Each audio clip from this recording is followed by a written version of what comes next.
నేను కానీ మీకు చెప్పాను అనుకోండి సార్, ఈ 100 రూపీస్ నోట్ తీసుకొని నాకు 120 రూపీస్ అనేసి మీరేం చెప్తారు? నన్ను నేను పిచ్చోడిని అనుకున్నావా, లేకపోతే నువ్వు పిచ్చోడిని చేద్దాం అనుకుంటున్నావా? బట్ వెన్ ఎవర్ ఆ లైసెన్స్ వెండార్ సే ఈ 100 రూపీస్ స్టాంప్ పేపర్ నేను నీకు 140 రూపాయలకి అమ్ముతా, మనం డబ్బులు ఇచ్చి కొంటున్నాం sir. For what purpose sir? జనరల్గా ఇది 100 రూపీస్ అయినా స్టాంప్ పేపర్, ఎందుకు ఇస్తున్నాం 140 రూపాయలు? జనరల్గా మా ఆఫీస్లో ఎప్పుడు కూడా ఆఫీస్ బాయ్ రిసెప్షనిస్ట్ వీళ్ళు తీసుకొస్తారు sir stamp papers. So I was not knowing about this.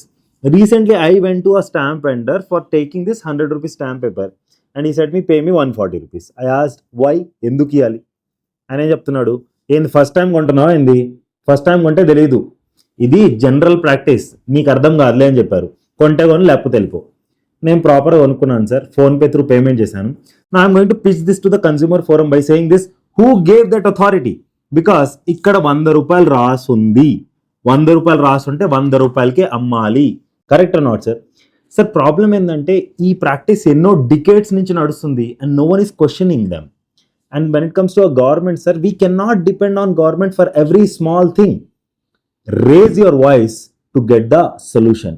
Now I'm going to raise the voice through the consumer forum on this particular issue. And మీరు కూడా ఎప్పుడైనా వెళ్తే మీరు అడగండి సార్, ఎందుకు కట్టాలి extra amount? Give me appropriate reason.